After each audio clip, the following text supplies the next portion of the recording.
Today's video is sponsored by .store. Use the link down in my description box and use my code TaraLee to get your domain name for only $1.99 for an entire year. Alright, so you want to start a skincare brand, right? That's why you clicked on this video. First, I want to mention that I do have a video that I think you will really like.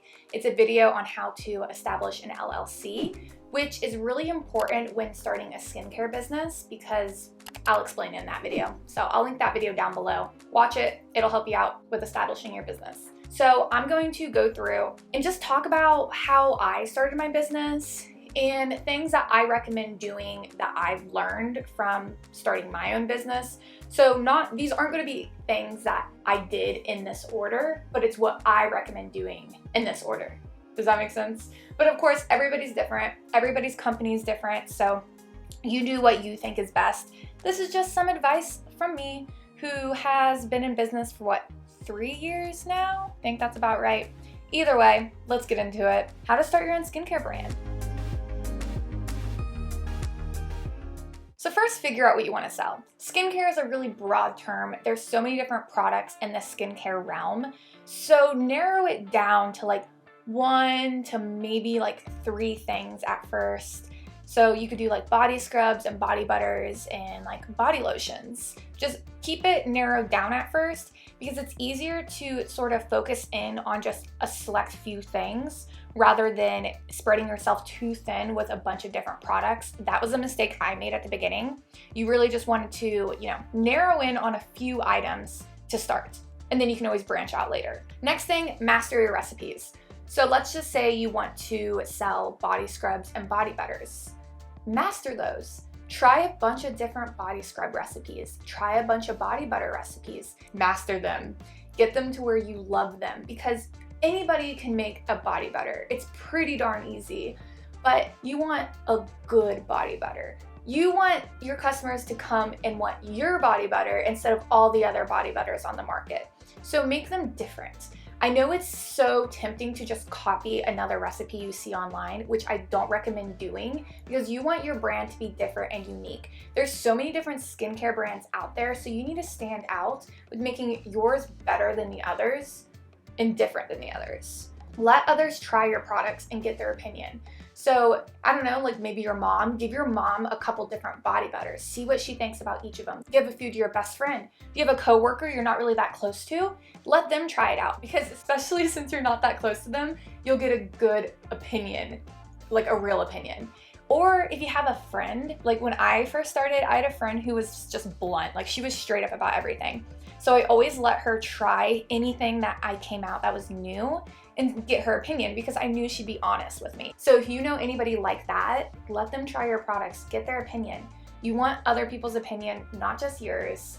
Of course, yours is the opinion that matters the most in the end because it is your brand. But your brand is for other people as well. So you just want to make sure a few people in your immediate life do like your products. And of course, not everyone's going to, but yeah, hope you guys get that. So the next thing is start branding and storytelling. So you can really tell a story with your brand if you want to. Not everybody does.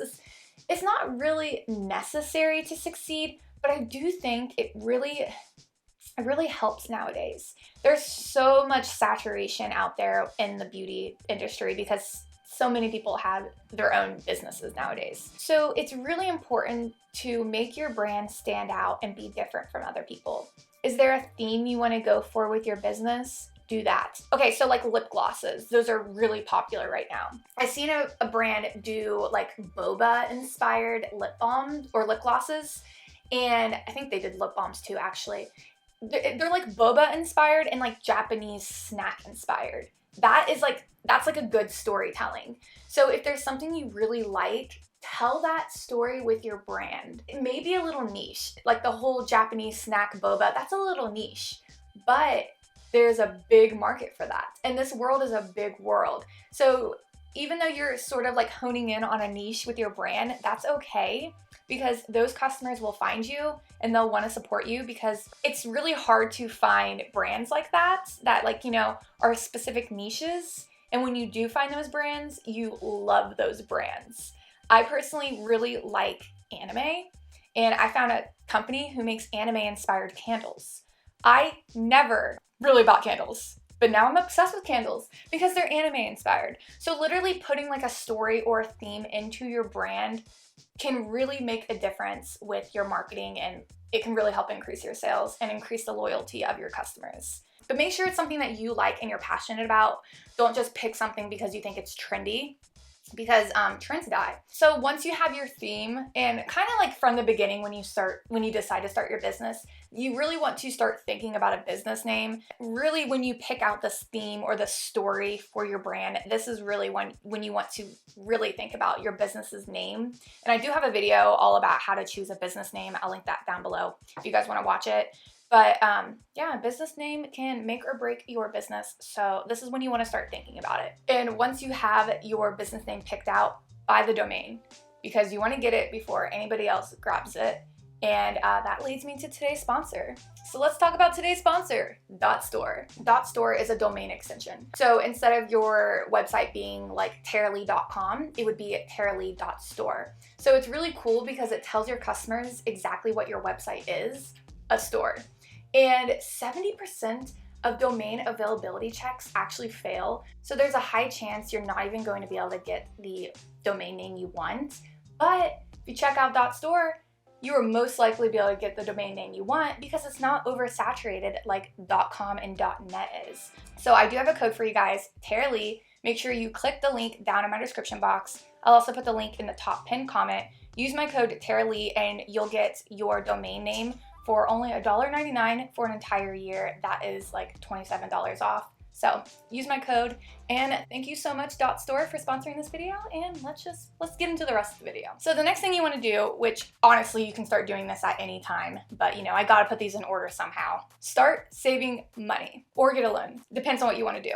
I personally never got a loan. And if you're somebody like me and you're kind of just like casually wanting to grow, like I don't really ever want to be a huge corporation. I always want to stay like small enough to only have like a few employees. I don't want like a huge mass business. Of course, you may want that.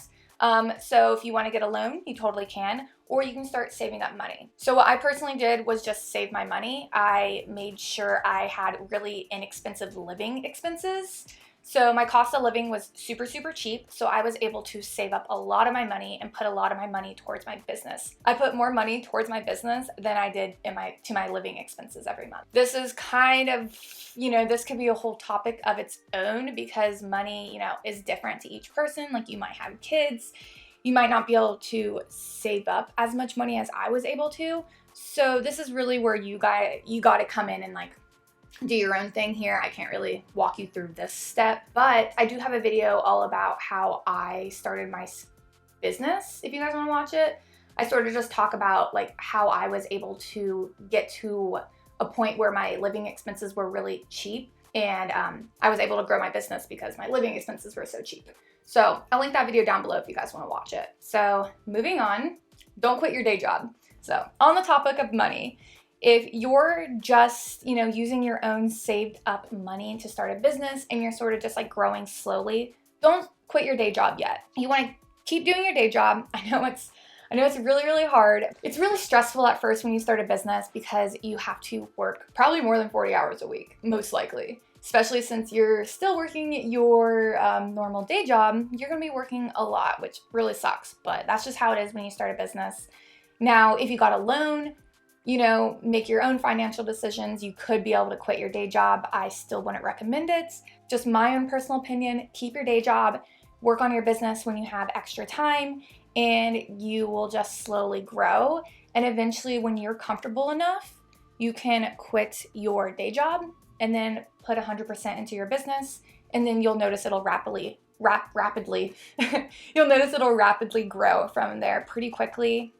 At first, it's just, you know, it's just a slow roll at first. So that's the hardest part, is starting out. Yeah, now you can start buying inventory and getting your materials since now you have the money and everything. You don't have to like buy everything all at once. What I did was I kind of just like slowly bought everything as I had the money.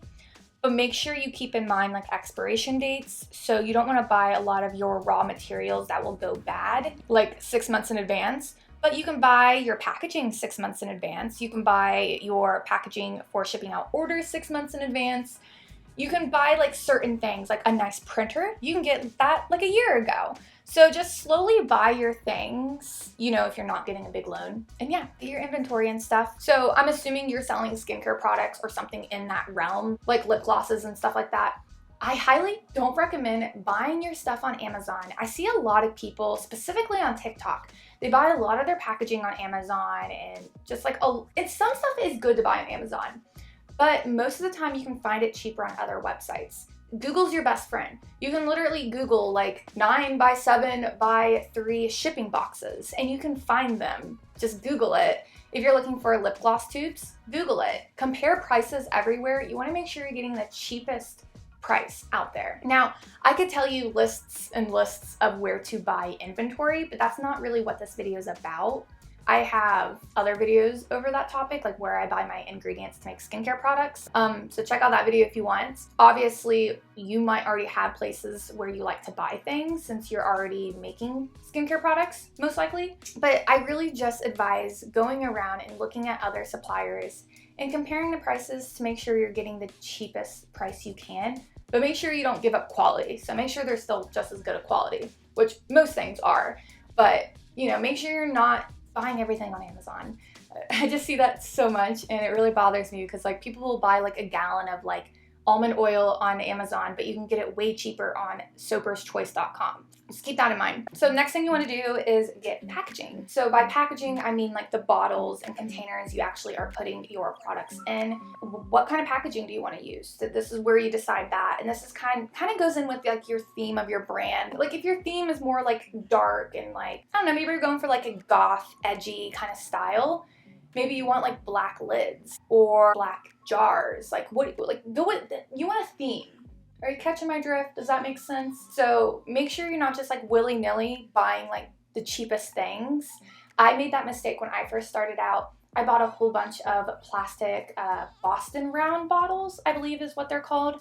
And then later down the road, I looked at them and I'm like, these aren't even that cute. Like there's so many better plastic bottles out there that are cuter. I eventually ended up switching to glass, but that's just something to keep in mind. Don't just go for the cheapest packaging you found. Sometimes it's worth paying some extra money for, you know, cute packaging because you can charge more for something that's cute. Just keep that in mind. That kind of goes with like the whole theme and storytelling. Just look around on the internet. Google's your best friend. Just Google it. You'll find it, I promise. I do have a video all about like places where I purchase packaging for cosmetics and skincare products, so I'll link that video down below. And I'm sorry that I keep referring to other videos, but this is such a big topic that I could go into so much detail about, and I'm trying to, you know, break it down into a shorter video that's not super long. So I apologize for referring to other videos, but those other videos will really help you out.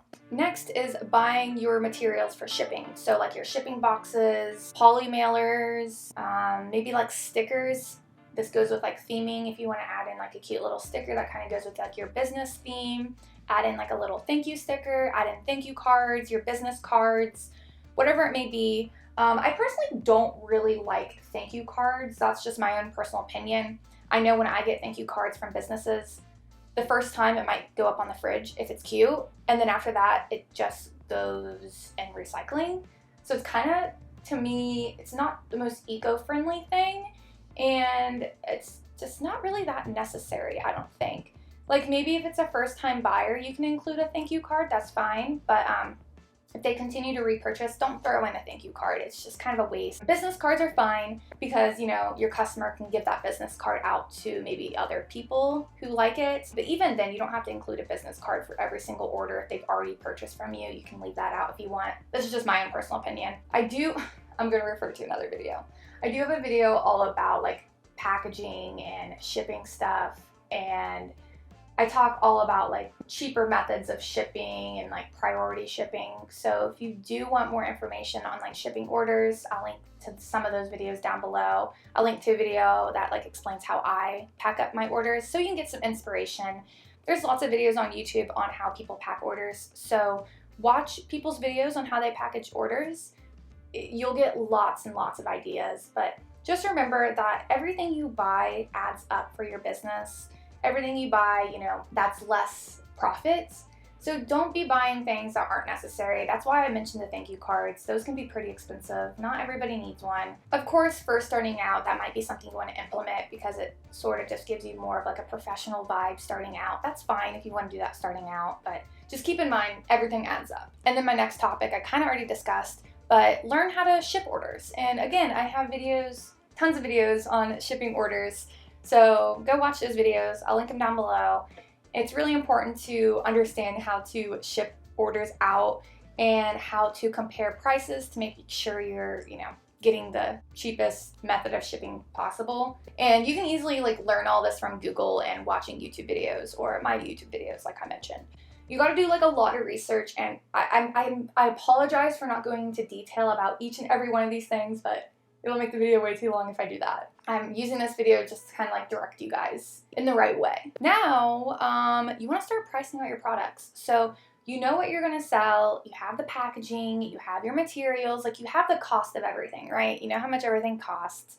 You have your actual items established, you know what you're selling, you need to figure out the price of them. So I have a video.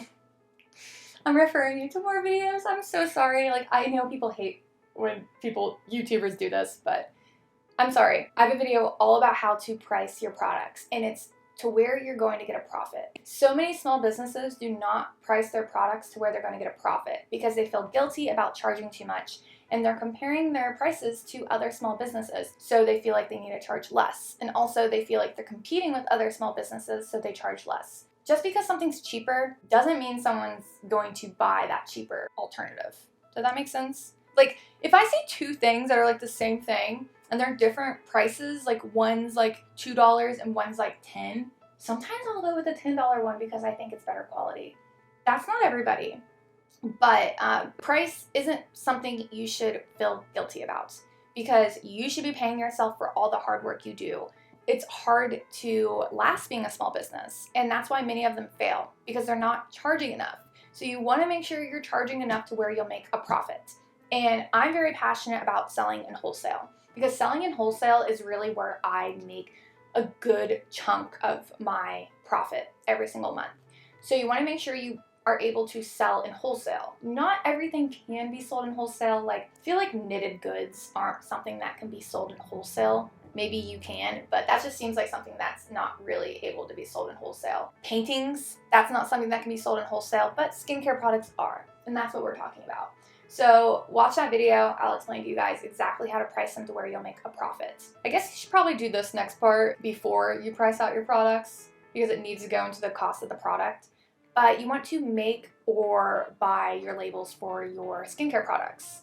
So making labels, pretty tricky. I actually thought it was like one of the hardest parts of starting my business. I do have a video that I made 2 or 3 years ago, I think, on how I make my labels for my skincare products. But I have recently changed my method. And I do plan on doing an updated video, hopefully within the next couple months, on how I make my labels. And it's so much better. I'll give you guys like a short explanation. You want to buy weatherproof paper, and you want to make sure it's weatherproof paper for a laser printer. And then you want to use a laser printer to print your labels on.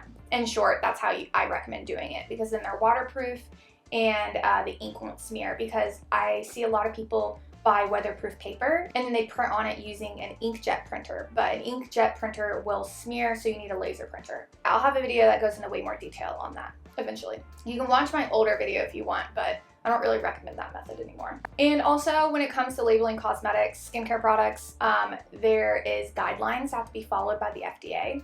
So guess what? I have a video on that topic. Oh my gosh, I'm driving myself crazy recommending all these videos to you guys. But yeah, there's a whole thing about you have to make sure your labels are FDA compliant. So link below, go watch that video. Oh, and also, you can get your labels made by like a company. There's lots of companies that do it, like just Google cosmetic labeling, and I'm sure a business will pop up. But I think they're too expensive. So I've never went through a company to do my labels, but if you don't feel comfortable making your labels, do it. I just don't think it's worth the price. It's too expensive for me. I don't know. I have a thing of wanting to do everything myself, so that's why I do it myself. Anyways, moving on. Take your product photos. Now that you have your story told, you have your business name, you have your packaging, you have your labels, you have your recipes mastered, now it's time to make your first set of batches for everything and take your product photos. And guess what? I have a video on how to take product photos too. Link below if you want to watch it. Anyways, yeah, I hate taking product photos. Needs done. So take your product photos. Now it is time to officially set up your website, your Shopify, your Etsy shop, whatever it may be. Personally, what did I do? I did Etsy. I really like Etsy. I'm passionate about Etsy. I know people don't like it. People think their fees are too expensive. I do have a lot of videos on selling on Etsy if you guys want to watch them. Link below. But I don't know, I really like Etsy. Etsy has changed a lot since I've made those past Etsy videos. Those will still be helpful, but a lot has changed, so I'm planning on making a lot more updated Etsy videos soon because I guess a lot of people want to see them. So I'll talk quickly about why I recommend starting out on Etsy instead of making your own website. Okay, so think about it. If you make a website, nobody knows how to get to that website, right? They're not going to know unless they know your exact domain name. And they're only going to find your domain name through marketing, which costs money. Of course, you can market yourself for free, like on Instagram and stuff like that, but it doesn't do as well as opposed to paying for marketing. So if you aren't able to get people to find your website, how are you going to sell stuff? That's when Etsy comes in. Everybody already knows what Etsy is. People know that on Etsy, they're going to get a homemade product. So if somebody's looking for a homemade skincare product or like, homemade body butter, they'll go on Etsy and search body butter. And your website or shop has a chance of popping up more likely as opposed to somebody Googled body butter. So that's why I like Etsy. Yeah, the fees are more expensive as opposed to having the Shopify, but it's kind of worth it, especially starting out, because those extra fees is kind of like the marketing, I like to think of it as. Like Etsy already is established business. They've already done the marketing for you. So that's why it does cost a little bit more to sell on there, because you're more likely to make sales on Etsy than you would have in your own website. So start out on Etsy. That's what I recommend. I've heard good things about handmade Amazon as well. I've never tried it myself, but I have a couple people who sell on there that I know who watch my videos and they like it. So give that a try too. Now, this is when you want to start writing your listings for your website, your Etsy shop, whatever it may be.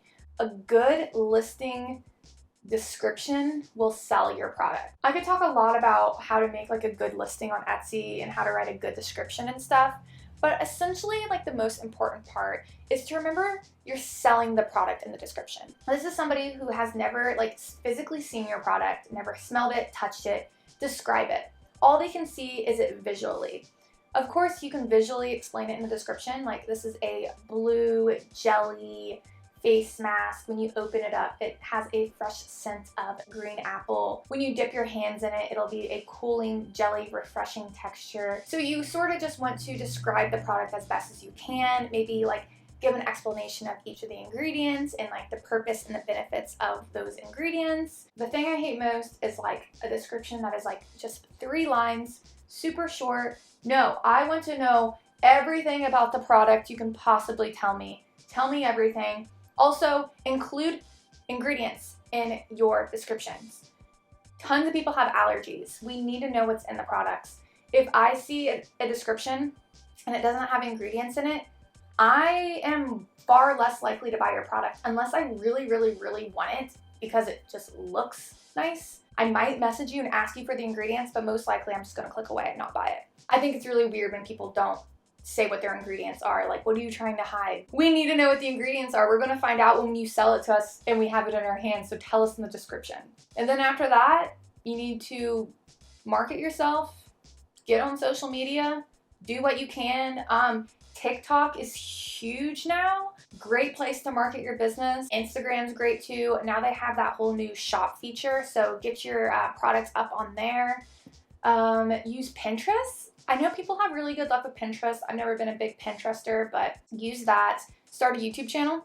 That's a great way to market your products. That's like my prime way of marketing my business is YouTube. That's how my business has grown. Yeah, I've been thinking about doing a whole video on how to like market your business for free. So let me know if you guys want to see that. So that's just a general guideline on how I recommend to start a skincare business. Obviously, there's so much more I could probably discuss, like the legalities behind it, like starting an LLC, which, like I said, I have a video about that. So go watch that. That'll be really helpful when it comes to like the legalities of your business. Taxes. That's a huge thing with your business that obviously there's not enough time to talk about in this video. I do actually want to do a video on taxes, so let me know if you want to see that. I'll post that. That'll help you out. Yeah, I hope this guideline helped you. Let me know if there's anything you want me to, branch out on more. Let me know in the comments, and maybe I'll make a video on that topic if it's something that I want to do. But yeah, so thank you guys so much for watching. Thank you so much to LettsBlend for sponsoring today's video. Best of luck with your business. I hope you thrive.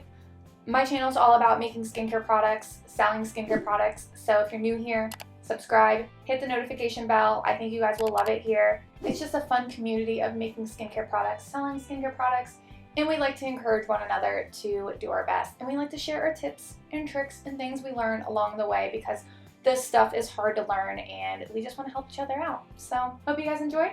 I'll talk to you guys in the next video. Later. Stardust Bath & Body, Nature's Farm Girl, Kennedy's Essentials, LettsBlend, Wildflower, Heartfelt Beauty, KAJ Bath & Body, Blue Mint Soaps, Sol Air Label, Lenny's Beauty, Shark City Naturals, Ohana Lay, Danny Botanicals, Pimpy Girl, Brie Maquillage, Alchemy and Clay, Bible Belt Boutique, London Latris, Naturally Flawless, Facial Daily Rituals, Your Spiritual Midwife 333, Paige Murray Hair Care, and Holistic Products by Black Soul. Also, I sell skincare products myself over on Etsy. I'll link my Etsy shop down below, along with all my patrons. I'm stuck in the motions. I've been consumed by the wrath of time, like I'm frozen. I'm shattered in this life. It's still the path that I've chosen. Because I've had a vision, now I'm on a